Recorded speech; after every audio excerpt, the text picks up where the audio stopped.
Então, boa tarde a todos. Dando continuidade aqui à nossa disciplina de análise da qualidade de redes geodésicas. Hoje é a aula 7, estado da arte na análise da qualidade de redes geodésicas. Então, travou aqui o mouse. Tá. Então, aula 7, estado da arte na análise da qualidade de redes geodésicas.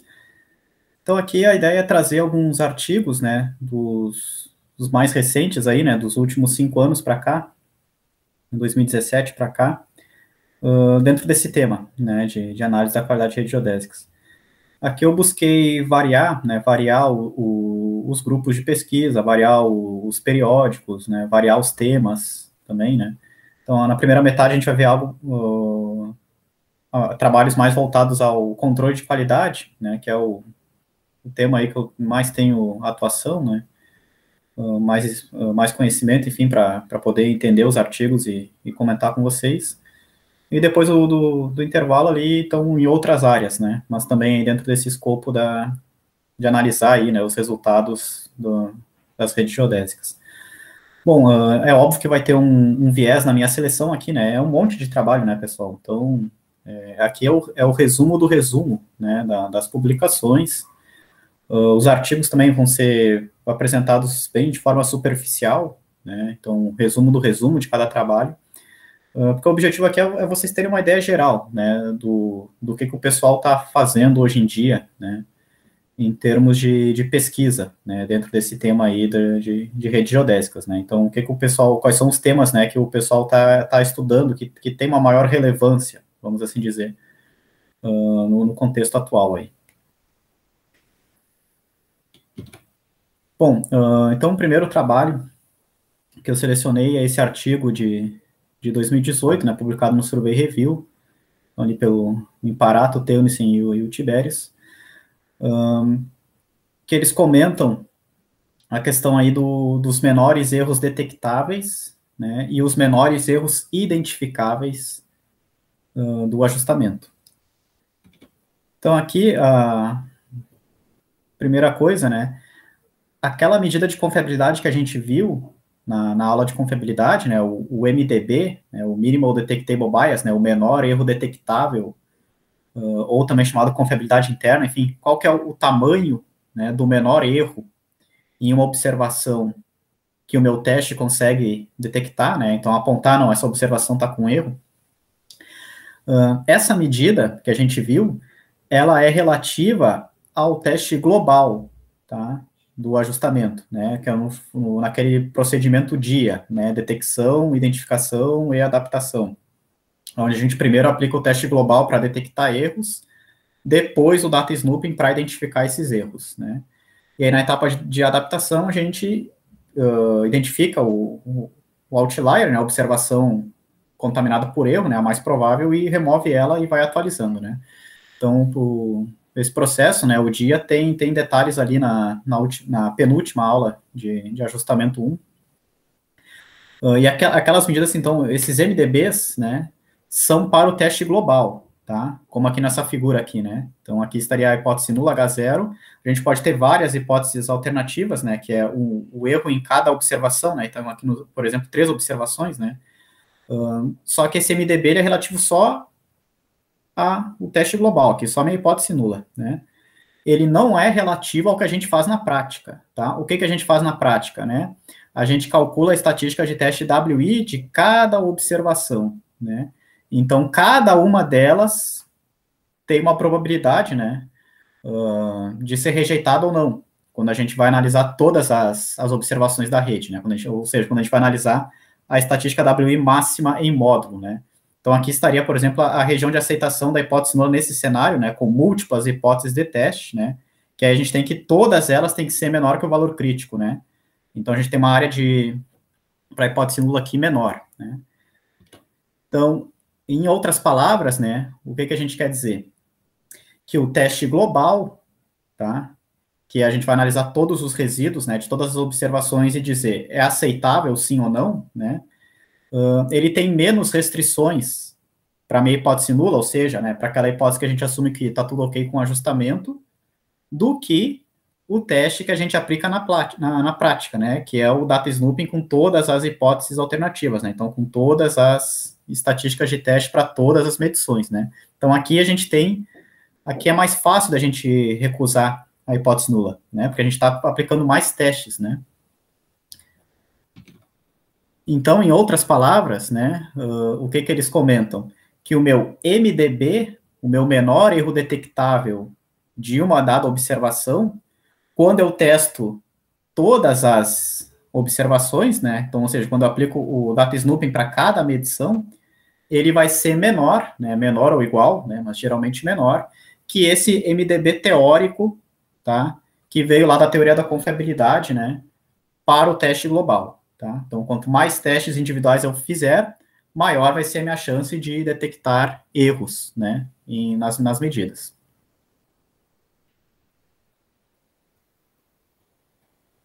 Beleza, isso é uma coisa. O problema agora é a identificação. Aí, na identificação, ocorre o contrário, né? Então, o que é o MIB? O MIB é o menor erro identificável. Qual é a diferença do erro detectável para o erro identificável? O erro detectável, né, é quando eu digo, tem erro, né, tem erro em alguma observação aí no modelo. Então, eu detectei, né, detectei que havia um erro ali presente. O menor erro identificável, né, é quando eu digo, o erro está na observação X, né, então eu estou identificando, eu estou localizando, né, eu estou apontando onde está o erro, né. Aí agora aqui é o contrário, né? Quanto mais testes individuais eu fizer, então quanto mais observações eu testar, né, menor vai ser o meu poder de identificação, então maior vai ser o meu MIB, né? Então olha que interessante, né? Quanto mais observações eu testo, o meu poder de detecção aumenta, mas o meu poder de identificação diminui, né? Então o meu MDB real, vamos assim dizer, né, na prática, testando todas as medidas, é menor, né, do que aquele meu MDB teórico, tá? Mas o meu MIB, né, o meu menor identificável, ele aumenta. Quanto mais observações eu colocar, ele vai aumentar, né? Pior fica, mais difícil fica identificar o erro naquela medida, porque eu estou testando mais observações, né? E aí tem aquela questão do erro tipo 3, né? O erro está nela, mas o ajustamento, né, ele distribui os erros para todos os resíduos e, eventualmente, pode ser que uma outra observação seja identificada, né? Então, ocorre o erro tipo 3 ali, a identificação errônea, né? Então, tem essa relação geral, né? Então, só estou trabalhando com uma hipótese, né? Eu só estou testando uma observação, né? O que na prática não acontece, né? Por quê? Porque, a priori, a gente nunca vai saber qual é a observação suspeita, né? A gente não vai testar só uma, a gente vai testar todas, né? Mas, enfim, nesse cenário ideal, né? Se eu só estou testando uma observação, aí o menor erro detectável dela corresponde ao seu menor erro identificável, porque ela é a única testada, né? Então, o MDB é igual ao MIB nesse cenário, tá? Na prática, né, a gente vai testar todas N observações, né? Então, a gente vai ter que o MDB dessa observação ele vai ser menor que esse valor teórico, que vem das medidas de confiabilidade, porém, o seu MIB vai ser maior, né? Então, a identificação vai ser mais difícil, porque eu estou testando mais hipóteses, né? Tudo isso, claro, considerando os mesmos níveis de probabilidade, né? Então, a mesma taxa de falsos positivos e a mesma taxa de falsos negativos para todos os testes aqui, né? Para todas essas medidas, no caso. Bom, e aí esse cenário com múltiplas hipóteses alternativas, né? Seja o menor erro identificável, seja o menor erro detectável, né? Esses dois não têm uma expressão analítica, tá, pessoal? Né? Não tem como a gente ter uma expressão ali em função da matriz A e da peso, né, e do parâmetro de não centralidade do modelo, para esses camaradas, como tem para o MDB convencional do Barda lá, né, porque aqui é mais complexo o problema, né, então aqui são múltiplas hipóteses alternativas de teste, né, então ficava mais difícil de trabalhar com a normal e tudo mais, né. Então esses dois a gente só conseguiria obter por simulações numéricas por Monte Carlo, tá. Como é que funciona, né, uma simulação numérica por Monte Carlo, né? Esse termo, Monte Carlo, vocês vão ver bastante aí na aula de hoje, né? Então, a maioria dos artigos, né, vai trazer simulações Monte Carlo.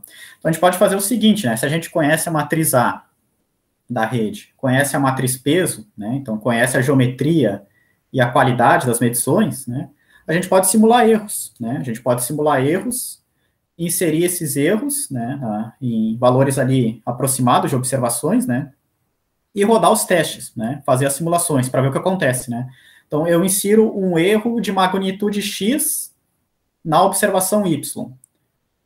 Faço uma simulação Monte Carlo, ou seja, né, faço um ajustamento simulado, faço um teste estatístico simulado. Verifico se aquele erro foi identificado ou não, né. Se foi identificado, eu verifico se ele foi identificado na observação correta, né, na observação que eu inseri aquele erro, né, ou se foi identificado em outra observação, né. Então, aí eu consigo ter a taxa de sucesso, né, se eu repetir esse experimento 100 mil vezes, né, então eu vou ter a taxa de sucesso, né, então o número de vezes que eu consegui, de fato, identificar o erro naquela medida, né, de maneira simulada, né, por simulações numéricas por Monte Carlo, né. Então, esses valores, né, o menor erro detectável e o menor erro identificável, na vida real, né, quando a gente testa todas as medições, não tem uma expressão analítica para eles, né, é um problema complexo, isso eu só consigo obter por simulação numérica, tá, simulações Monte Carlo. Bom, aí eu particularmente, né, se vocês forem reparar, né, eu não passei para vocês o dia, né, nessa disciplina, né, e lá em ajustamento 1 mesmo eu também já comento as nossas críticas ao dia, né. Qual que é o problema do dia, ao nosso ver, né, o nosso grupo de pesquisa, né, detectar erros é uma coisa, né, e identificar erros é outra, né. O teste global, ele detecta erros, né, o ajustamento está aceitável, né, sim ou não, né. Se o global falhou, tem vários motivos, né, pode ser erro sistemático, pode ser erro grosseiro, pode ser erro na injunção, pode ser erro até no modelo estocástico, né, eu digo que as medições têm precisão de 2 milímetros, né, mas na verdade elas têm precisão de 1 centímetro, né, então o global vai falhar, porque os resíduos vão ficar maiores que o esperado, né. Então tem uma série de motivos aí que podem levar à falha do global. Aí se eu condiciono a identificação, né, de erros grosseiros nas observações, outliers, né, por meio do data snooping, que é o procedimento convencional da literatura, né, então eu só vou aplicar o data snooping se o global falhar, né, mas o global pode falhar por outros motivos, né, então aqui eu posso ter uma inconsistência, né, pode ser que o global passe, mas caso eu fosse aplicar o data snooping, eu iria achar outliers, tá? Por quê? Porque quanto mais medições eu tenho, mais redundância eu tenho, mais grau de liberdade eu tenho. Então, quando eu vou analisar o teste global, que é uma resposta única, né, sim ou não para a rede toda, pode ser que ele tolere, né, ele pode acomodar 1 ou 2 outliers ali dentro e ainda assim ele pode passar, porque ele tem muita redundância. Mas se eu fosse aplicar o data snooping, eu ia conseguir identificar aquilo, né. Então, o global pode passar e ter outliers que seriam identificados pelo data snooping e vice-versa, né. Como outros motivos levam à falha do global, né, não apenas outliers, vamos supor que eu tenho vários resíduos ali que estão relativamente elevados, tá? Mas nenhum deles é outlier, né? Então, por exemplo, todos ali estão na ordem de 2 a 3 sigmas, né? Então, todos eles estariam ali inferiores ao valor crítico do data snooping. Só que quando todas as medições estão com resíduos de 2 a 3 sigmas, né, 2 ou 3 sigmas é aceitável dentro da normal, né?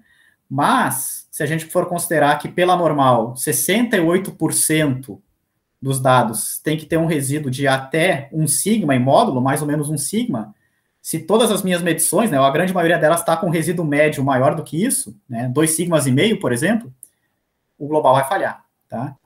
Então, o global falhou porque, na média, está todo mundo com resíduo alto, mas quando eu for aplicar o data snooping, eu posso não identificar nenhum outlier, porque nenhuma delas vai exceder o valor crítico, nenhuma delas vai dar 3.3, né, o valor crítico lá convencional do data snooping. Então, enfim, tem, né, eu condicionar aplicar o identificador, no caso data snooping, ao resultado do detector, no caso global, traz problemas, né, traz inconsistências, e nem sempre esses testes vão ser concordantes, porque são testes diferentes, né. Então, a gente, particularmente, a gente não é muito entusiasta desse dia convencional, né, que o pessoal aplica por aí. Mas aqui tem uma sugestão, né? Então, se o global não é o detector ideal para o data snooping, qual que é o problema do MaxWI, né? ou seja, de eu calcular todas as estatísticas de teste do data snooping sem necessidade. O problema é o custo computacional, né? Então, ali, tenho ali 1.000, 10.000, 20.000, 30.000 observações, né? Então, o ideal é que eu calcule as estatísticas de teste se for realmente necessário, né? Então, aqui, por exemplo, tem uma ideia, né? Então, a gente poderia pensar, talvez, num detector alternativo para o data snooping, né? Que não o global, porque o resultado do global, né, pode ser diferente do resultado do MaxWI, mas, ao mesmo tempo, que não tem o mesmo custo computacional que o MaxWI, ou seja, né, que eu calcule uma estatística só para a rede inteira, né, e que não que eu calcule uma para cada observação, né, que isso vai trazer um custo computacional aí em problemas de dimensão elevada, né, então quando eu tenho ali um grande volume de dados. Então aqui é uma primeira discussão, né, que a gente pode trazer. Pessoal, dúvidas, qualquer coisa, podem me interromper, tá? Aí tem esse outro artigo do Teunissen, né, publicado ali no Journal of Geodesy. Esse, talvez um dos principais, né, um dos principais artigos aí da geodésia nos últimos anos, né, porque justamente, né, então ele pega esse dia, né, esse processo de detecção, identificação, adaptação, e ele consegue ali trazer uma teoria matemática, né, uma distribuição ali de probabilidade, enfim, para esse método. É óbvio que a gente vai bem por cima aqui, né, só a ideia geral dele. Mas aqui tem reflexões interessantes, tá, pessoal? Então, olhem só que interessante. Esse nosso procedimento, né, de detectar, identificar e adaptar, né, ele é um estimador, que lá no final eu vou ter um conjunto de parâmetros, né? Então, eu estou ajustando uma rede. Eu identifico os outliers, removo, e lá no final eu ajusto a rede final, né? Então, vou ter as coordenadas que foram ajustadas lá no fim do processo, né? Só que aí, qual que é a grande questão aqui? O teste que eu apliquei vai afetar a minha solução final, né? Porque se eu estou removendo observações, né, eu estou alterando a minha rede. Se eu estou alterando a minha rede, eu vou estar alterando o meu ajustamento, vou estar alterando as coordenadas que eu vou estar calculando lá na ponta, né? Então, aqui, o estimador, né, ele depende do teste que eu estou aplicando. E um teste estatístico é um teste estatístico, ele tem níveis de probabilidade associados, né? Falsos positivos, falsos negativos, enfim. Então, ele propõe, né, trabalhar da seguinte forma, né, o nosso estimador, que é esse x barra, né, ele vai ser o seguinte, né, ele vai ser o meu estimador na hipótese nula, ou seja, não tem problemas no ajustamento, né, se o meu teste aceitar a hipótese nula, ou ele vai ser o estimador dado por uma hipótese alternativa, né, caso o meu teste identifique aquela hipótese alternativa, né. Beleza. Mas aí a gente pode expressar da seguinte forma, né, ele vai ser um somatório, ó, de K estimadores, né, onde quanto que vale o K? Vale o número de observações que eu tenho mais um. Por quê? Porque na prática eu vou testar cada observação individualmente, né? Então vou ter N hipóteses alternativas, mas eu também vou ter aquela minha hipótese nula, né? Que está tudo certo com ajustamento, né? Então meu I aqui, meu somatório I vai de 0 até K, né? Valendo a solução do ajustamento naquela hipótese vezes um peso para ela. E aí aqui o peso é bem simples, né? Se a hipótese foi a selecionada, ela tem peso 1, peso total. Se a hipótese não foi selecionada, ela tem peso 0, né? Então, na prática, todo mundo vai ter peso 0, exceto a hipótese selecionada, né? Então, exemplo, né? Eu estou trabalhando com 5 medições. Eu tenho 6 hipóteses, né? Tá tudo certo com a rede, a hipótese nula, e as minhas 5 hipóteses alternativas. Tem erro na primeira medição, na segunda, na terceira, na quarta, na quinta. Quando eu aplicar o dia, o que vai acontecer? Né? Ou eu vou ficar com a hipótese nula, não tem erro em ninguém, ou eu vou ficar com uma alternativa, tem erro na observação X. Né? Então ele diz o seguinte, então o meu estimador, na verdade, é esse, né? Eu vou dar peso 1 para aquela hipótese que eu escolhi e 0 para as demais, tá? Essa é a ideia, né? Bom, aqui já está um tema de pesquisa interessante, né? Então, de repente, se a gente trabalhar com pesos diferentes desse caso binário, né? Ou é 0 ou é 1, de repente a gente pode trabalhar com pesos intermediários aí, né? Calcular uma solução para os pontos da rede ali, considerando pesos intermediários para todos os casos, né? Trabalhando com as 5 medições, trabalhando só com as 4 primeiras, trabalhando só com as 4 últimas, enfim, trabalhando com todos os cenários possíveis aí, dando um peso diferente para cada uma, por exemplo. Essa é uma ideia. Agora aqui, ó, pessoal, essa reflexão que ele traz demora, tá? Demora para a gente aceitar, né? Aqui foi tema de discussão do nosso grupo ali, até a gente entender isso, né? Olhem só o que ele traz. Esse meu estimador final, o dia, que depende do teste que eu usei, ele só é imparcial na hipótese nula, tá? Na hipótese alternativa, ele vai ter um bias, mesmo que eu acerte. Isso aqui é complexo, né? O que ele está dizendo, ó, pessoal? Tenho 5 medições, beleza? Tem erro na quinta, na última, beleza. Se eu aplicar o meu teste e identificar que tem erro na quinta medição, corretamente, e remover aquela quinta medição, né, então eu acertei o resultado do teste, ainda assim, o meu estimador vai ter um bias. Né? Então, isso ele traz uma prova matemática ali, né? Mas qual que é a lógica aqui por trás? A lógica aqui por trás é o seguinte, pessoal. A gente pode ter acertado, né? A gente acertou ali, tinha e removeu. Beleza. Só que a gente também poderia ter errado. A gente poderia ter dito que não tinha erro nenhum ali e passou. Ou a gente poderia ter cometido erro tipo 3. Né? A gente não removeu a 5, a gente removeu a 4, ou a 3, ou a 2, ou a 1, enfim. Né? Então, num caso geral, a gente não vai ter uma taxa de acerto de 100%, tá? Então, se a gente aplica o processo de adaptação, né, ou seja, a gente mexe naquela nossa solução inicial, a gente vai ter um viés, a gente vai ter um bias, mesmo que a gente esteja acertando. Né? Essa é a ideia. Então, o nosso estimador dia, né, ó, ele só é imparcial na hipótese nula, ou seja, se eu não fizer nada, né? Então, a hipótese nula é verdadeira, eu apliquei o teste e o teste passou. Se eu incluir um processo de adaptação, que na prática consiste em excluir uma medição, já era. Mesmo que eu exclua a medição correta, né, eu estou inserindo um bias, o meu estimador deixa de ser imparcial. Por quê? Porque esse teste que eu apliquei, né, que me conduziu a essa etapa de adaptação, tem probabilidades associadas. Né? Então, eu posso estar excluindo uma observação errada, né? Eu posso estar cometendo erro tipo 3 ali, por exemplo. Então, ele deixa de seguir. Pode falar, Rubens. Mas se no momento em que você... Ok, né? Você identificou, ele apontou para uma observação, você removeu essa observação, e nesse momento você não tem certeza se você realmente removeu a observação que era lá, que continha o erro, né, considerável para análise. Mas se no momento que eu, estatisticamente, eu tirei a correta, que eu não sabia, né? Mas eu tirei de fato a correta, de onde veio o bias? Então, aí é que tá, Rubens. A gente só conseguiu se convencer disso quando a gente fez simulações, tá? Porque a provocação óbvia é a seguinte, né? Eu tenho 10 medidas, eu errei a última. Beleza, aí eu aplico o meu teste e vi, não, tem erro na última. Tirei ela, fiquei com 9.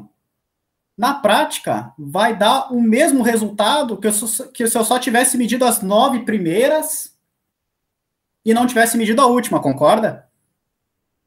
Perfeito. Isso, então beleza. Só que isso a gente está pensando para uma realização, né? Quando a gente está pensando na probabilidade aqui, a gente tem que simular, né? Então, se a gente simular erros na 10ª várias vezes, a gente vai ver que, se a gente fizer o histograma dos resultados, né, não vai ficar ali centrado no zero, ele vai ter um bias, porque às vezes eu não vou excluir nenhuma, ou eu vou excluir a errada, né? Então, é essa a ideia, né? Então, como a gente não sabe, na prática, se a gente está acertando ou não, quando o teste afeta, né, a minha solução, né, eu estou inserindo um bias ali, porque tem uma margem de incerteza ali.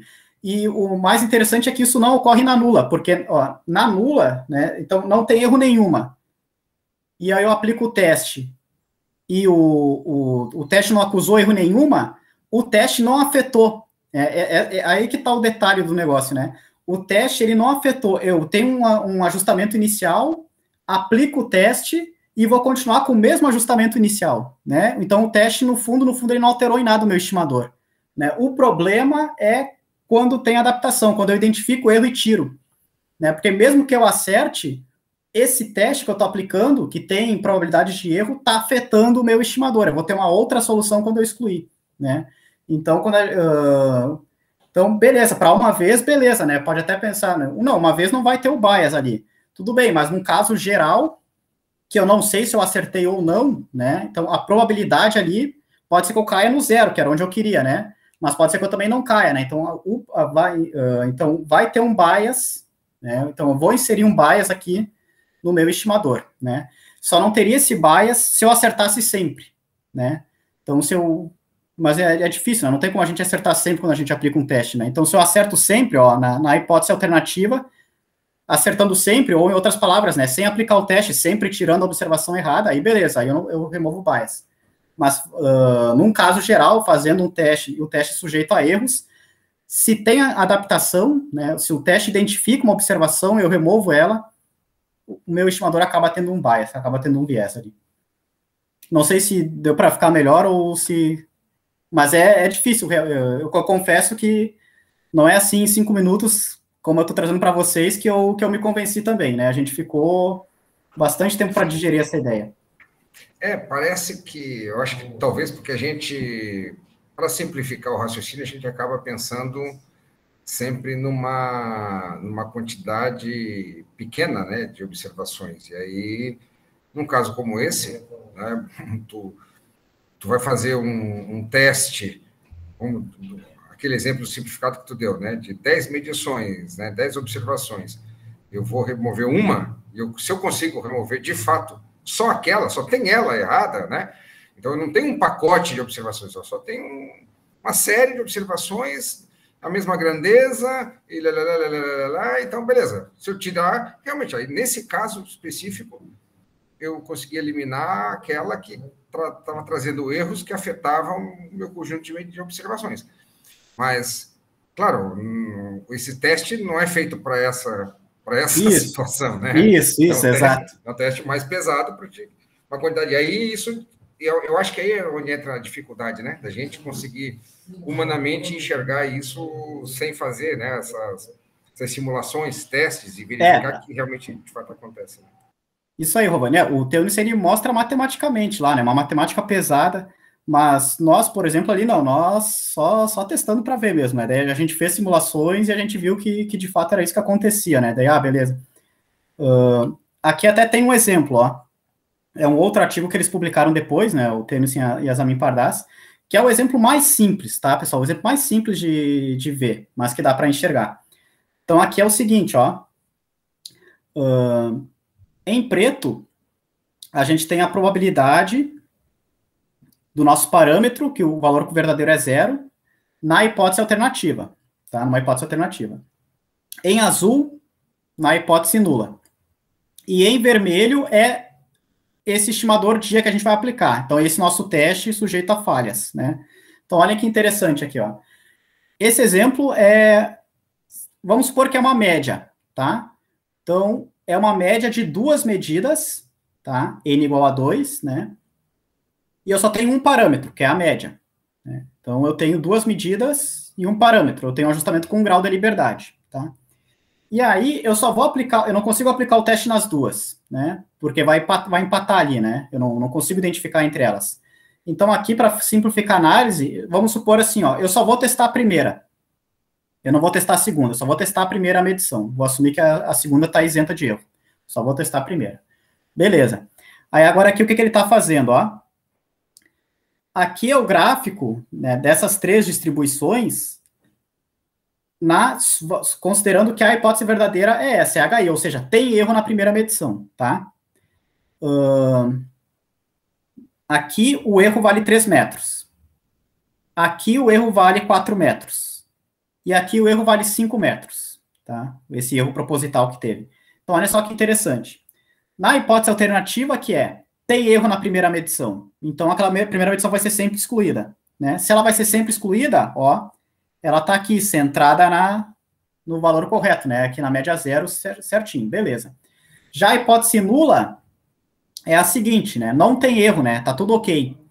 Então, aquele erro é absorvido na hipótese nula. Não tem teste aqui, tá? Aqui é a distribuição da hipótese nula, né? Então, eu vou ficar com a hipótese nula, eu vou ficar com aquela observação com erro.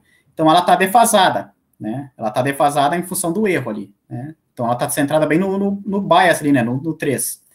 Aqui também, né? Aqui o bias é 4, então ela fica um pouquinho mais deslocada, vai para o 4. E aqui o bias é 7, vai lá para o 7, né? Enfim. Então, e notem que a hipótese nula, ela também está com uma precisão melhor, né? Que a alternativa. Por quê? Porque aqui é a média de duas medições, né? Aqui é uma só, porque eu excluí a primeira, né? Então, obviamente, duas medidas vai ter uma precisão melhor que uma só, né? Então, beleza. Só que aqui está o vermelho é o que a gente vai ter na prática. Ó. O vermelho é o nosso dia, né? Nesse caso, para uma taxa de falsos positivos de 10%, tá? Então, olha só o que acontece.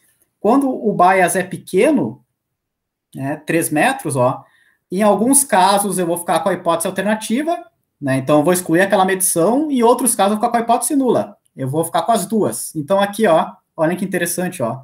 Essa é a minha distribuição de probabilidade. Esse é o meu histograma que eu ia obter por simulações numéricas, né?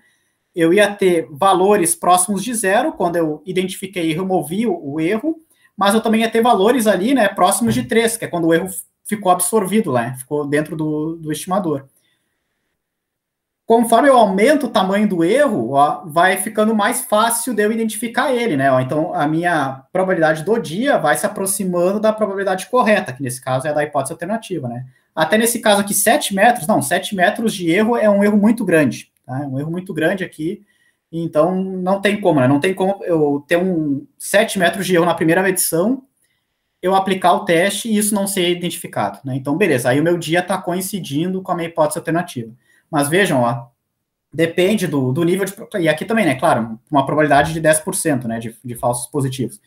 Vai depender dos níveis de probabilidade, vai depender do tamanho do erro e tudo mais, né? Mas, ó, essa é a nossa distribuição real, ó. Então, ela não é mais anormal, né? Porque eu posso acertar ou posso errar aplicando o teste, né? E aí vem a outra questão aqui. Então, além desse bias, quando eu aplico um processo de adaptação, a rigor, ó, meus parâmetros deixaram de seguir a normal, né? Na teoria, normal, né? Tanto em H0 quanto em HI. Na prática, ó, uma bimodal aqui, né? É uma normal com dois picos, né? Então, ela tem duas modas, né? Uma bimodal, enfim. Então, as minhas coordenadas, a minha rede deixa de seguir a normal, né? Então, fica um problema ainda mais complexo, né? Então, é interessante isso, né? Então, claro, isso são discussões recentes aí, né? Então, mas mais para frente, enfim, talvez isso já esteja absorvido melhor aí, né? Então, ferrou, né? Em resumo, né, qual que é a grande conclusão aqui? Quando aplicar o teste, né, torce para que o teste passe, né? Que eu não tenha que aplicar nenhum processo de adaptação, tá? Porque mesmo que eu tenha redundância, né, para aplicar um processo de adaptação, né, a rigor, né, eu não sei se eu vou estar caindo aqui ou se eu vou estar caindo aqui, né? Entenderam? Fiz uma medição só, uma rede só, né? Uma campanha de medições. Apliquei o teste uma vez só. Beleza, vou ter um resultado. Nesses exemplos simulados, a gente sabe se a gente está caindo aqui ou se a gente está caindo aqui.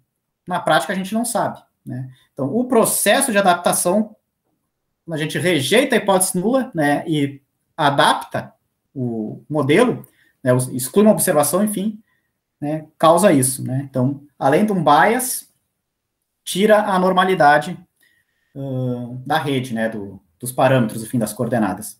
Então, é um problema complexo, né? Testar e estimar depois é um problema mais complexo do que parece.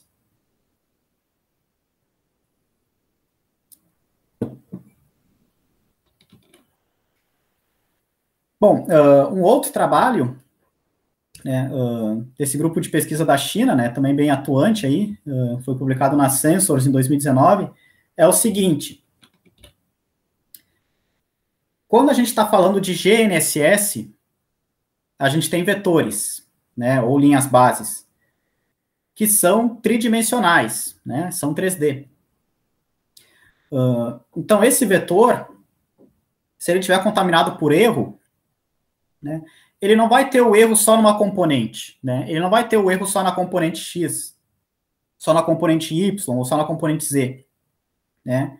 O erro no vetor vai afetar as 3 componentes do vetor, tá? Seja ali erro orbital, né, altura da antena, ionosfera e etc, né?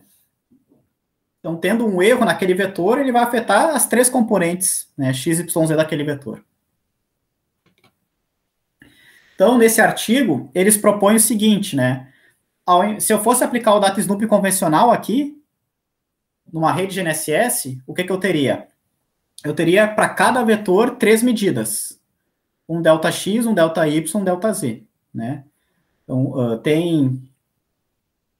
quem não lembra, né, ou quem ainda não viu, mas enfim, lá em ajustamento 1 tem exemplo, né? Tem exemplo de um ajustamento de uma rede GNSS. Então, no GNSS a gente pega o vetor 3D e decompõe nas 3 componentes, né? X, Y, Z. Então, a gente tem 3 observações, X, Y, Z. Se a gente vai aplicar o data snooping convencional, que a gente viu, a gente já tem uma estatística para X, uma estatística para Y e uma estatística para Z. Mas é o mesmo vetor, entenderam? Né? Então, não faz muito sentido, né? Se tem erro, o erro está no vetor inteiro ali, né? Não faz sentido dizer que o erro do vetor está em X, mas não está em Y ou não está em Z, né? Então, aqui eles propõem uma nova estatística de teste, né? Que é uma estatística de teste única para o vetor. Né? Então, ao invés de eu ter uma em cada componente, eu tenho uma para o vetor 3D. Aí, aqui exemplos, tá? Uma rede GNSS, né? Que eles testaram ali. Então, o nível de significância convencional, né? 0,1%, enfim. Então, na normal padrão, né? O DataSnoop convencional, né? Então, a gente teria ali o valor crítico vindo da normal, né? 3,29, que é essa abordagem UD, né? Eu também poderia fazer o teste 3D, considerar que tem erro nas 3 componentes simultâneas, tá? Aí, nesse caso, o valor crítico vem da distribuição F, 3 graus de liberdade no numerador, infinito no denominador, enfim. Ou eu poderia fazer nessa abordagem que eles estão propondo, né? Que é o Specific Direction, né? O SD. Então, numa direção específica, que é a do vetor, né? Aí, nesse caso, o meu valor crítico seria a raiz quadrada de uma Q quadrada com 3 graus de liberdade. Que, na prática, é a mesma coisa que ser raiz quadrada de 3 vezes, né? O valor crítico na distribuição F correspondente. Bom, beleza. Aí, o que eles trouxeram de resultados, né? Então, na primeira rodada, o vetor identificado foi o vetor 3, tá? Nos 3 testes, né? Ó. Por quê? Porque foi o que teve a maior estatística de teste, né? Ó. No SD, 4,378, maior que o valor crítico, 4,033. No 3D, 6,388, maior que o valor crítico no 3D, 5,42. E no 1D, foi a componente Y, né? 3,469. Foi a maior estatística de teste de todas do DataSnooping, né? Então, a componente Y foi identificada, tá? Então, aqui o que eles fazem, né? Identificada a componente Y, eles removem todo o vetor, né? E não apenas a componente Y. Então, aqui dançou, né? O vetor inteiro dançou, como nos outros 2 casos, né? No SD e no 3D. Aí, na segunda rodada, o SD e o 3D tiveram a maior estatística no vetor 1, tá? Mas inferior ao valor crítico, né? Então, 2,44 e 1,95. E a abordagem convencional, 1D, do DataSnooping, né? O maior estatística de teste foi no vetor 3, foi na componente Z do vetor 3, né? Também inferior ao valor crítico, né? Também passou, mas localizou um diferente ali, né? Então, aí o que eles comentam, né? Então, primeiro essa questão, identifiquei o outlier, excluo o vetor inteiro, né, e não uma componente apenas, né? É como se a gente estivesse mutilando o vetor, né? Então, é o vetor inteiro e a gente só tira um braço dele, sei lá, né? E ele fica lá mutilado, né? Ele só em Y, Z em Y, Z e X, sei lá, enfim, né? Então, identificou um erro naquele vetor, exclui todo o vetor, né? Não importa a abordagem. Esse teste que eles propõem, o SD, ele é igual ao teste 3D, tá? Vai dar sempre o mesmo resultado, né? A única diferença é que o teste SD dá a direção do outlier, né? Aí eles fazem exemplos ali de simular erro na altura da antena, por exemplo, né? Que no sistema cartesiano geocêntrico, né, não vai estar necessariamente apontado em nenhum eixo específico, né? Claro, se a gente converter para um sistema local, né, aí beleza, a gente pode achar o erro só na componente Z, né? Mas num caso geral ali, cartesiano geocêntrico, né, o erro na altura da antena vai afetar as três componentes ali, né? Bom, aqui foi só um exemplo, né? Então, aqui, por exemplo, daria para fazer mais simulações, né? Simulações Monte Carlo, por exemplo, enfim, para ter mais claro, né, as vantagens e desvantagens dessa abordagem para a abordagem convencional, né? Que é o data snooping, né? Que é o teste 1D, né? Uma estatística para cada medição. E depois, eles publicaram outro trabalho, né? Onde eles usam essa estatística de teste aqui, que eles propõem, né? Dentro de um estimador robusto lá, né? Que é um ajustamento reponderado lá, interativo, enfim, né? Mas é interessante, porque eles não comparam com o teste estatístico em si, né? Então, aqui também, né? Então, dá para comparar essa solução de ajustamento reponderado, né? Com o teste puro, né? Com o teste estatístico mesmo, para ver qual é mais eficiente.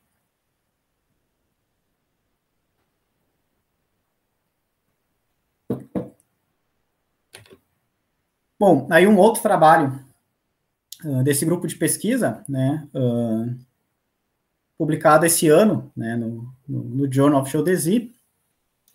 Aí aqui eles vão um pouquinho além, né, daquele trabalho original do Teunissen lá, né.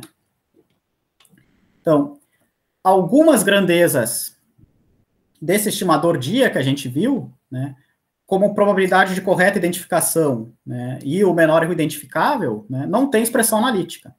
Né, só são obtidas por simulações Monte Carlo, né? Foi o que a gente tinha visto lá anteriormente com o trabalho lá do Imparato também, né? Bom, aí eles propõem, né? Olhem que interessante, né? Eles conseguiram achar uma expressão analítica simplificada, né?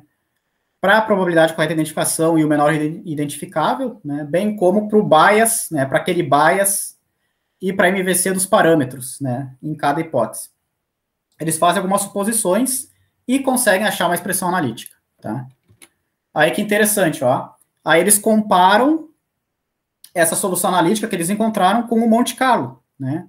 Qual que é a vantagem, né? Qual que é o problema do Monte Carlo?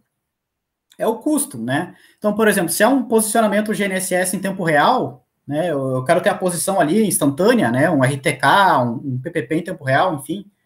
Talvez não tenha tempo, né? Para ficar lá fazendo simulações Monte Carlo, né? Então, tem que ser um custo computacional mais eficiente, né? Ou se eu tenho um número alto de medições, né? Enfim, também, né? O custo computacional pode ser muito, muito elevado ali, né? Então, seria mais interessante uma expressão direta mesmo, né? Analítica, né? Então, aqui eles trabalham com um problema de posicionamento por ponto simples, tá? Com 9 medições, né? 9 satélites e 4 incógnitas, né? Que é as posições 3D do receptor e o erro do relógio, né? Um alfa de 0,1%, enfim. Aqui está a probabilidade de correta identificação, e aqui a probabilidade de identificação errônea, né, o erro tipo 3. Tá? Variando a magnitude, né, do outlier, né, do bias, nesse caso específico na observação 5. Né, então, variando ali de 0 até 15 sigmas. Tá?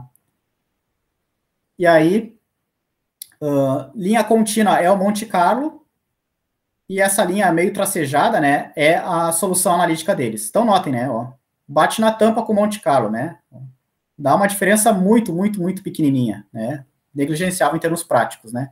E óbvio também, né, pessoal, então, claro, quanto maior o tamanho do bias, né, maior vai ser a probabilidade de correta identificação dele, né, então ela vai aumentando, aumentando até chegar ali em 100% quando ele ficar muito grande, né.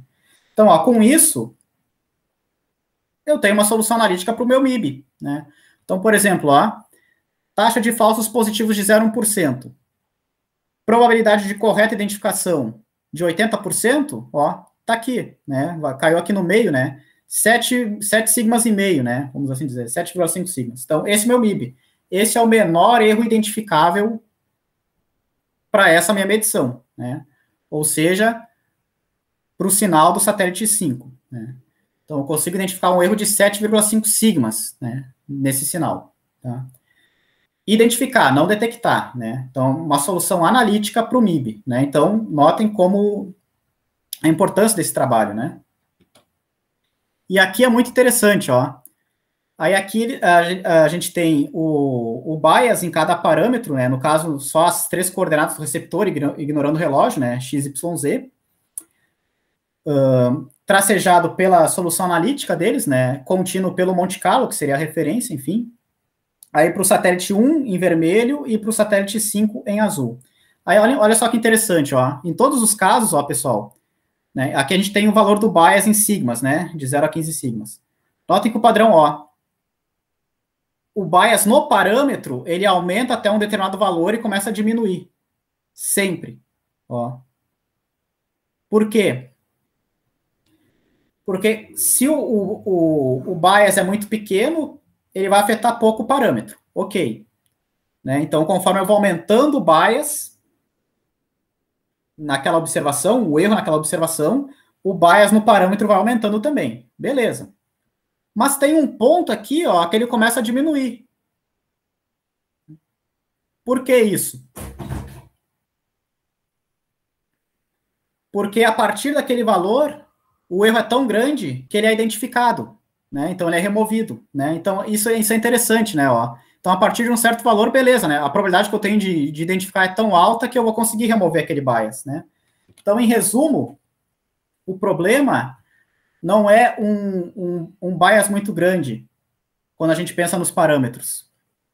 O problema é o tamanho desse bias intermediário, né? Então, a partir de que momento a gente consegue identificar ele, né? Então, aqui a gente pode pensar, por exemplo, né, em planejar a rede, planejar o levantamento, né, onde a gente obtém esses valores a priori, né, tendo a peso, enfim, por meio dessa solução analítica que ela traz, por exemplo, né? Então, a gente já consegue ver a partir de que momento a gente consegue identificar o bias em cada medição e ver se o efeito no parâmetro vai ser muito significativo ou não, né? Então, eu defino um limiar, né? Eu quero que o meu bias no parâmetro não seja maior do que tanto. Aí eu vejo, né, qual vai ser o máximo valor que ele vai atingir ali em cada medição. Se tiver acima desse milhar, eu tenho que melhorar a rede. Se tiver abaixo, beleza, né? Eu posso executar a rede que ela já tem um controle de erros ali satisfatório, né? Então, em resumo, o cenário crítico, né, hoje em dia é isso, né? Não é um bias muito... Claro, bias pequeno, beleza, né? Influência pequena. Mas não é um bias muito grande, porque ele é identificável, né? O problema é justamente o quanto que é esse bias médio, né? E o quanto que ele afeta as minhas coordenadas, né? Porque uma coisa é o bias na medição, outra coisa é o quanto que ele vai ir para o parâmetro, né? Então, aqui ela estima tanto o menor erro identificável na medição, quanto o quanto que ele vai acabar afetando o meu parâmetro, né?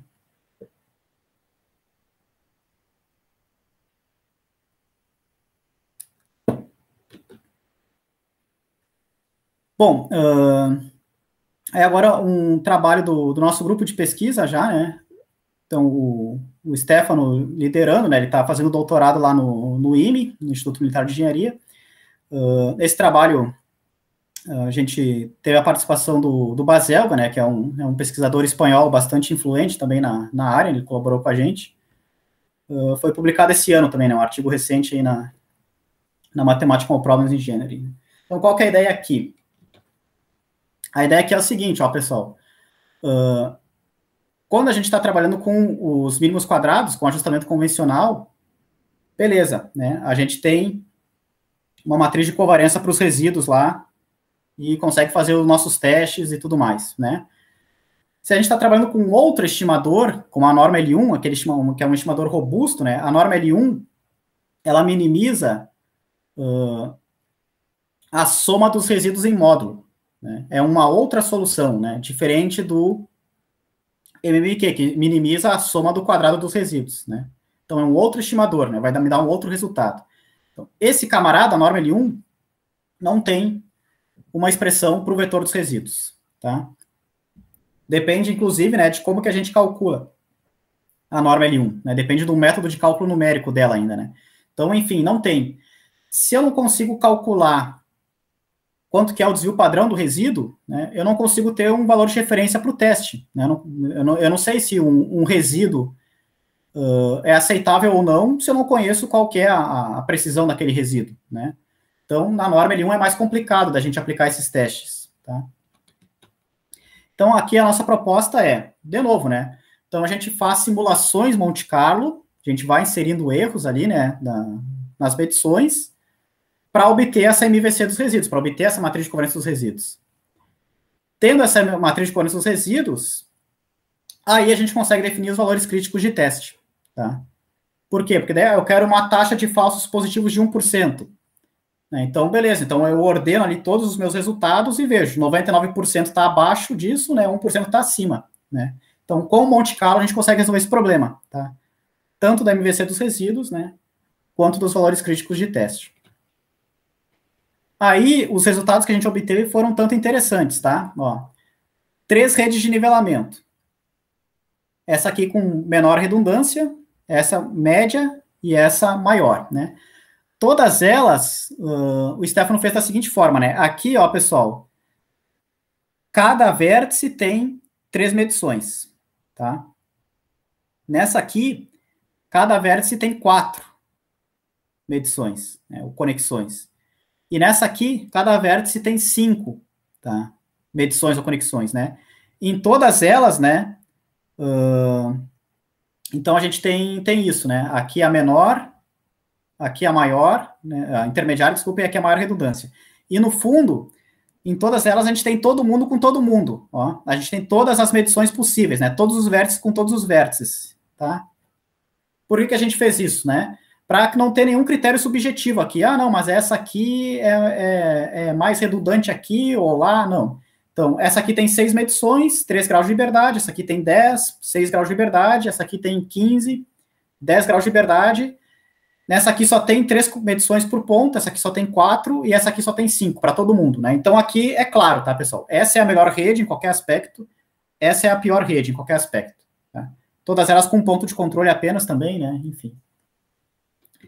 Aí vejam que interessante. Primeiro, simulações Monte Carlo para obter a MVC dos resíduos, né? Então, a gente tem a MVC dos resíduos pelos mínimos quadrados, né? Que é a solução conhecida, né? Da literatura. Temos por Monte Carlo e vê que dá igual, né? Então, ou seja, né? O método funciona, né? E tem a da L1, que dá diferente, né? Ou seja, né? Não dá para a gente usar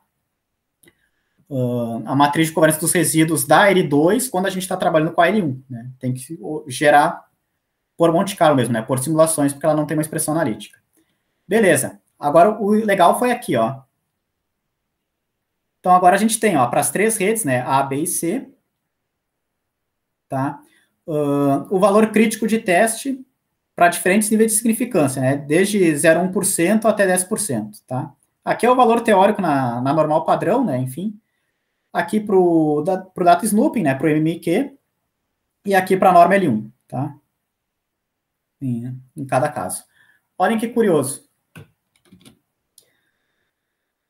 No ajustamento convencional por mínimos quadrados, ó, quanto maior a redundância da rede, maior é o valor crítico de teste. Ó, em todos os casos, ó.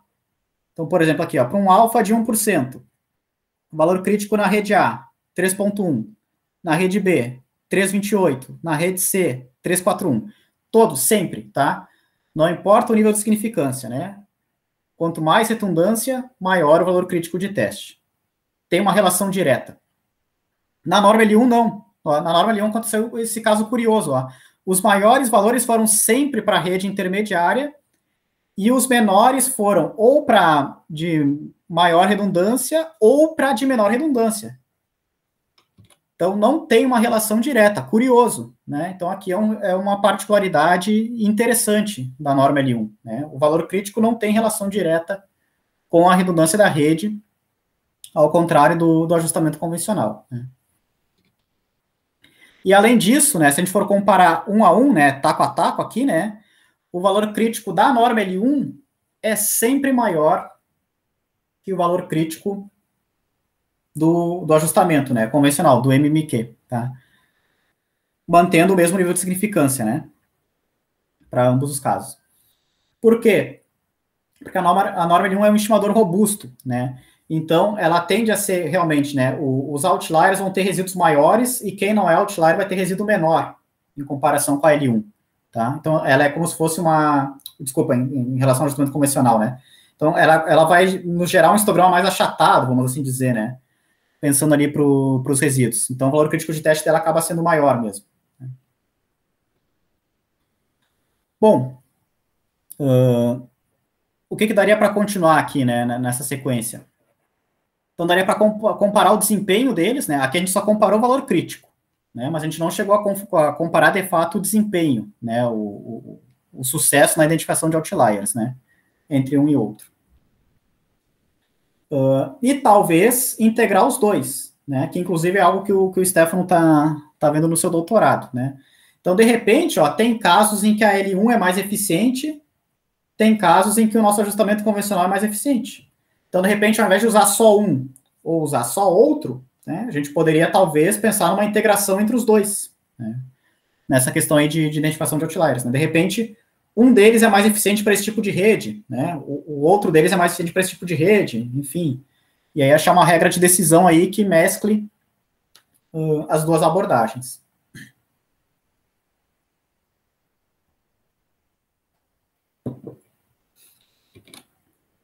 Bom, penúltimo trabalho, tá, que a gente vai ver aqui antes do intervalo, né, aqui mais um do nosso grupo, né, então esse foi liderado pelo Vinícius, saiu semana passada ou retrasada, né, é bem recente, né, ali no Survey Review, e aqui a ideia é a seguinte, ó, pessoal, de novo, né, qual que é o problema do Monte Carlo?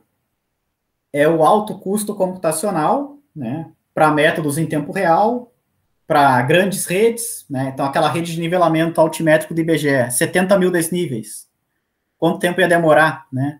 Fazendo ali 100 mil simulações em cada medição para achar um valor crítico, né? E um outro problema. Eu identifiquei um erro, removi aquela medição, eu tenho outra rede, né? Uma observação a menos. Então, na prática, eu tenho que atualizar o meu valor crítico, ele vai mudar também, né? O valor crítico é para cada rede, né? Mudei a rede, mudo o valor crítico. Então, toda vez que eu excluir uma, eu tenho que fazer novas simulações Monte Carlo para obter o valor crítico atualizado. Então, o custo vai lá para cima, né? Então, qual foi a ideia do Vinícius aqui? A gente pode trocar o Monte Carlo por uma rede neural, né? Aqui eu não vou entrar em detalhes, né, pessoal? Mas, enfim, a gente entra com a rede, né, ou seja, a matriz A, matriz de covariância das medições, e o alfa que a gente quer, e o algoritmo lá da rede neural, né, vai nos dar uma saída quase instantânea do valor crítico, tá? E isso o Vinícius fez em MATLAB e disponibilizou em código aberto, né? Então, qualquer um pode usar, né? É só entrar com a sua matriz A, né, com a sua MVC, o alfa desejado e executar lá o comando no MATLAB, né? Então, para treinar a rede ali, né, para fazer o algoritmo, enfim, aí sim, aí ele recorreu de simulações Monte Carlo, né? Então, variando ali o número de medições, variando os coeficientes de correlação, né, entre as estatísticas de teste, não. Então, tudo isso depende daqueles coeficientes de correlação, né, entre cada estatística de teste, cada medição, né, variando o nível de significância, enfim, né. Aqui 2 gráficos mostrando, né, que o valor crítico de teste, né, ele vai depender do número de medições, que é o eixo horizontal, dos coeficientes de correlação das medições, né, que é o eixo vertical, e, claro, do nível de significância, aqui para 0,1%, aqui para 50%, né, então, enfim. Aí a ideia é essa, né, treinar a rede neural, no caso, né, beleza, o usuário entra com a sua rede, o alfa que ele quer, né, o nível de significância que ele quer, e ele obtém ali o valor crítico de forma quase instantânea, tá, via rede neural. Bom, se eu não quero recorrer ao Monte Carlo, né, e nem essa rede neural, né, tem uma forma aproximada, tá, que é a chamada correção SIDAC, né, para eu ter o meu valor crítico para minha rede, né, que vai depender do alfa que eu quero e do número de medições que eu tenho, né, então vem dessa forma simplificada aqui, consultando a distribuição normal padrão, né. Beleza. Aí, para testar, o Vinícius testou em 10 redes diferentes, né, GNSS, nivelamento e horizontal, de tudo que é tipo, né? tudo que é tipo de redundância, pontos de controle, correlação, enfim, né? Então, aqui está uma figurinha das 10. Aqui é um gráfico, tá? Para uma delas apenas, né? Para a rede D, tá? Então, aqui a gente tem, ó, o nível de significância que a gente quer, o alfa, a probabilidade de falsos positivos, né? E aqui o erro, ó, o erro em porcentagem, né? Do meu valor crítico em relação ao valor crítico por Monte Carlo, que é a referência, né? Que tem um custo computacional maior, mas é a referência, né? Então, a gente tem o erro em porcentagem. Para a correção se dá aqui em azul, tá? E aí a gente testou várias combinações diferentes, né? Tem várias formas de se treinar essa rede neural, né? Então tem várias diferentes aqui, né? Para cada rede, cada uma tem um desempenho diferente. Esses gráficos variam muito, né? Aí, enfim, lá no artigo tem mais detalhes. Mas em resumo, teve uma que se apresentou a melhor de todas, né? Que foi: pego a matriz de correlação das estatísticas de teste, beleza? Calculo o maior alto-valor dela, divido pelo número de medições e tiro a raiz quadrada, né? Que é essa em verde aqui. Então, essa métrica que o Vinícius propôs ali, né, por tentativa e erro, ela foi muito eficiente para as 10 redes, né? Enquanto os outros métodos que a gente tentou ali, enfim, né, cada um tinha um resultado diferente para uma rede, né? Então, é interessante, né? Aqui o Vinícius conseguiu tirar uma métrica, né, que a gente pega uma rede, que é algo complexo, e transforma num número, né? Raiz quadrada do alto valor máximo aqui, né, da matriz de correlação, dividido por n, né, onde n é o número de medições. Beleza, é um número só, né? Eu entro com uma rede com várias medições e eu tenho como sair de um número. Esse número nos dá, né? A gente só precisa desse número para conseguir calcular o valor crítico da rede, né? Então, nessas 10 redes que a gente testou, por SIDAC, o erro médio em relação ao Monte Carlo ficou em 9%, tá? Atingindo até 54%, e por meio dessa métrica, né, do alto valor, o erro médio ficou na casa dos 10%, atingindo no máximo 7%, né? Então, enfim, funciona, né? É um algoritmo eficiente aí, né? Então, basta entrar. Então, hoje, com esse algoritmo, não precisa mais do Monte Carlo, né? A gente entra com a rede que a gente tem, o alfa que a gente quer, executa esse algoritmo no MATLAB e pronto, já tem um valor crítico via rede neural ali, com uma diferença muito pequena, né, em relação ao valor crítico rigoroso que a gente iria obter por simulações Monte Carlo. Bom, aí dá para usar, por exemplo, na norma L1, né? Isso aqui foi feito para o data snooping, né? Para o ajustamento por mínimos quadrados. Dá para aplicar a mesma ideia na norma L1.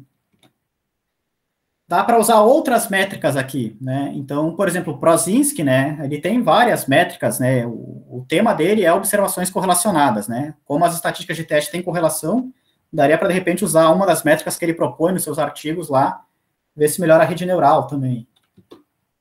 E isso aqui foi para normal, né? Então, as simulações Monte Carlo foram feitas considerando que as observações seguem a normal, mas pode ser que as observações não sigam a normal, né? Então, a gente pode testar ainda outras distribuições aí de probabilidade para as medições, né?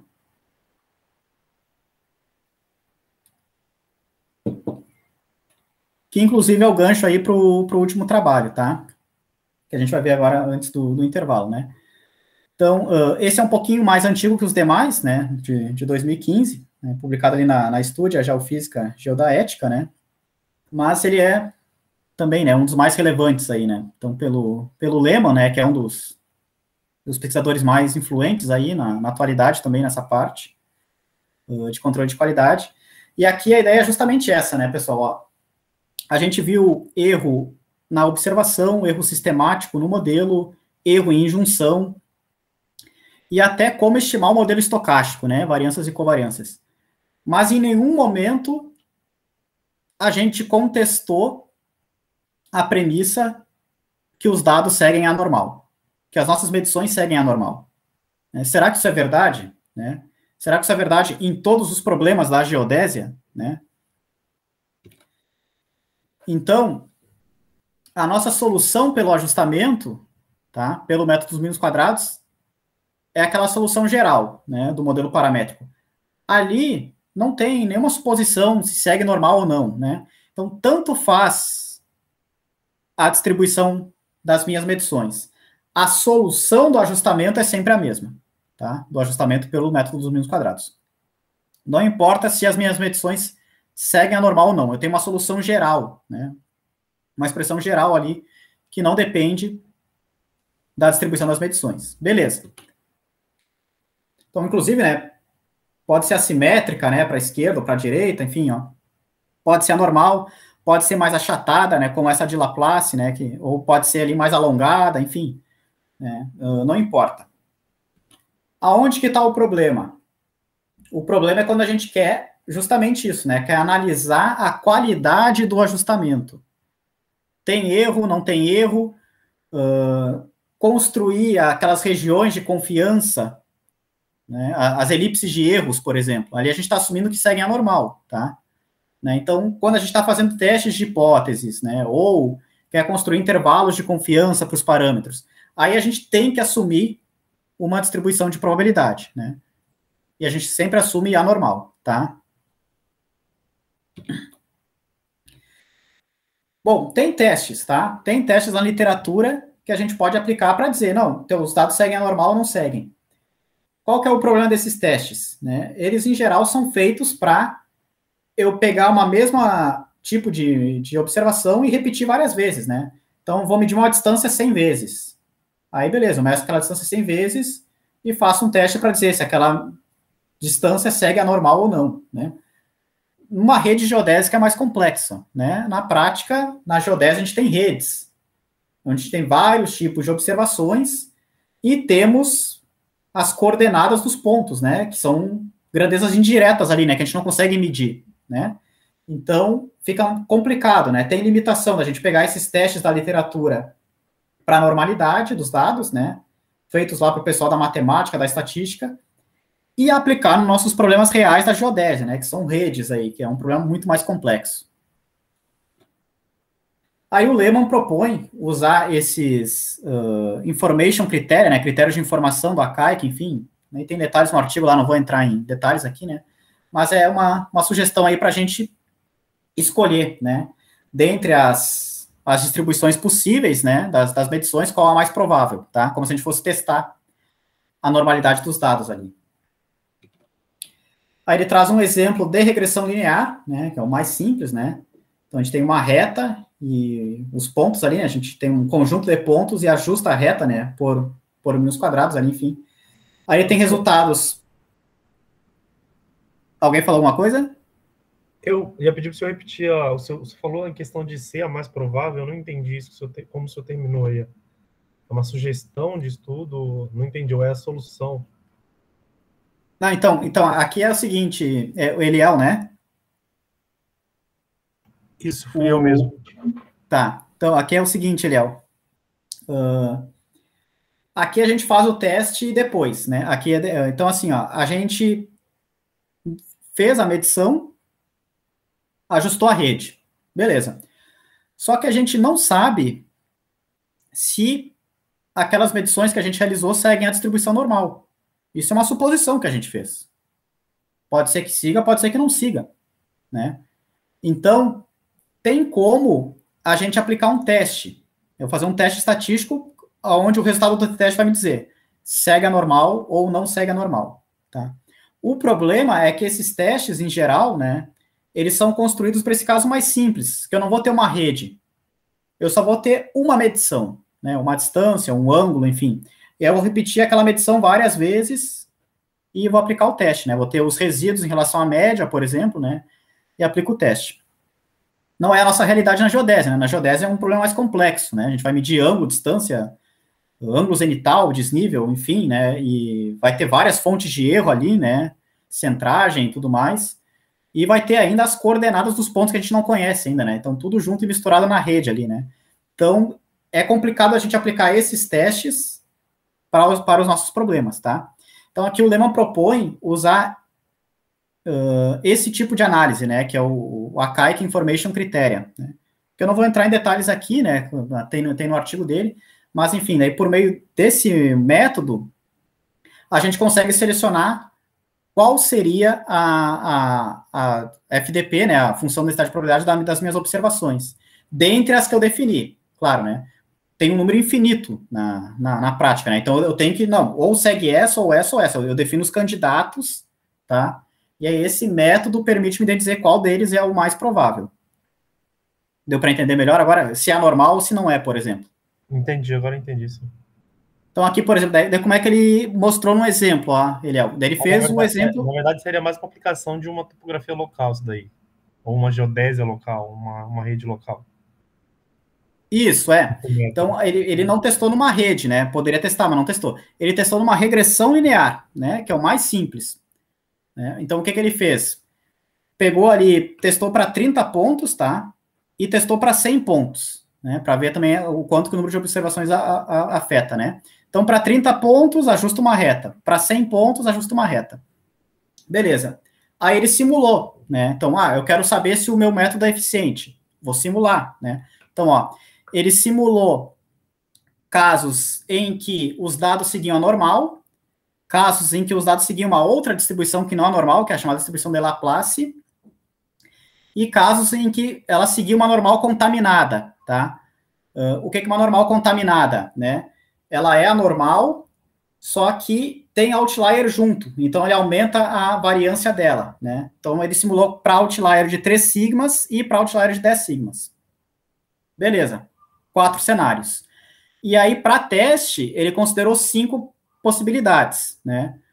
A normal, a do Laplace, a chamada normal generalizada, né? Que aí teriam outros coeficientes ali, e essa contaminada, né? Seja com 1 ou com 3 sigmas, né? E aí ele tem os resultados, para n igual a 30 e para n igual a 100. Então, aqui, simulou normal, deu normal, 83% de acerto, né? Simulou Laplace, deu Laplace, 64%. Simulou a normal contaminada por 1 sigma, deu a normal contaminada por 1 sigma, 11% apenas, né? 3 sigmas, desculpa. Simulou a normal com 10 sigmas, deu a normal com 10 sigmas, 62%, né? Então, aqui os resultados para n igual a 30 e aqui para n igual a 100. Então, claro, né? Quanto mais medições, beleza, né? Maior foi o sucesso ali, né? A normal contaminada por 3 sigmas, ela teve um sucesso baixo, né? Nos dois casos. Por quê? Porque justamente, né, 3 sigmas de outlier ali, muitas vezes ele vai ser incorporado em outras, né? Então, acabava selecionando a Laplace, né? Ou a normal padrão também, né? Enfim.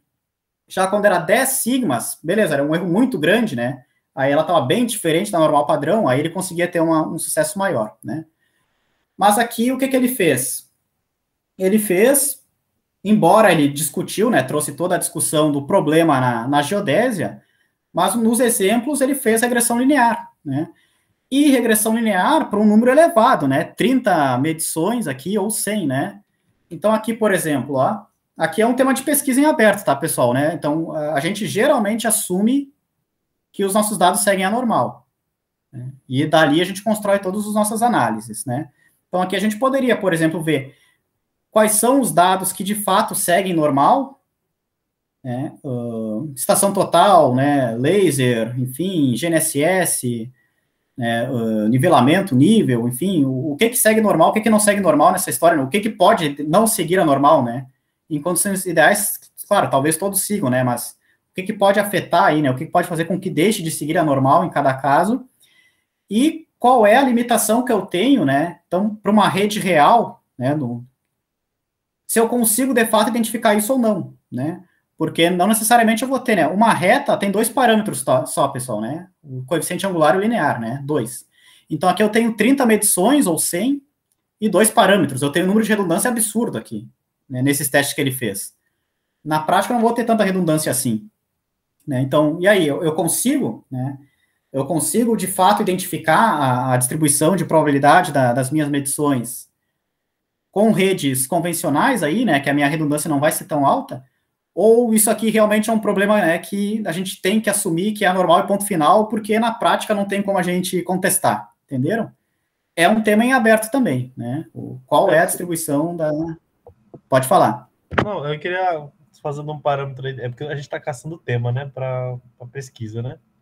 Mas se fosse seguir essa linha aí dessa sua sugestão, né, de ver a questão dos equipamentos, do laser, da estação, que segue a normal, que não segue, assim, qual seria o peso a palavra fugiu agora, né? De relevância do assunto, já que eu não posso aplicar numa rede grande. Entendeu? Seria alto, Léo. Esse artigo é de 2015. né? Eu não achei nenhum mais recente tão relevante quanto esse.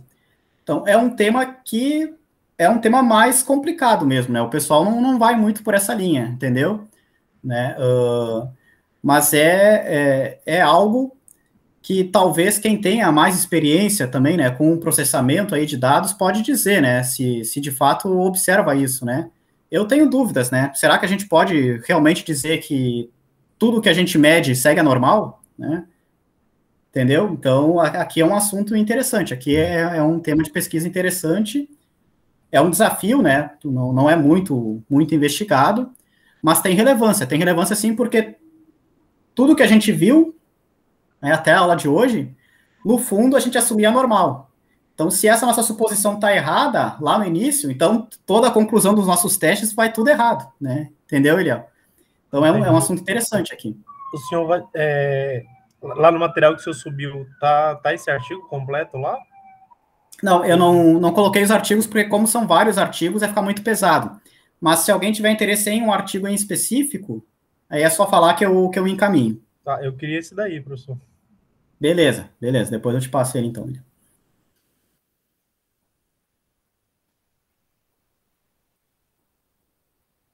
Bom, para essa primeira leva seriam isso, né? Então, acho que a gente pode fazer um intervalinho. 13h20 agora. Umas 20 para as 4, a gente retoma daí com a segunda parte. Aí vão ser outros artigos com outros temas, né? Aqui foi essencialmente controle de qualidade. Depois a gente vai ver agora outros assuntos. Deixa eu encerrar a gravação aqui.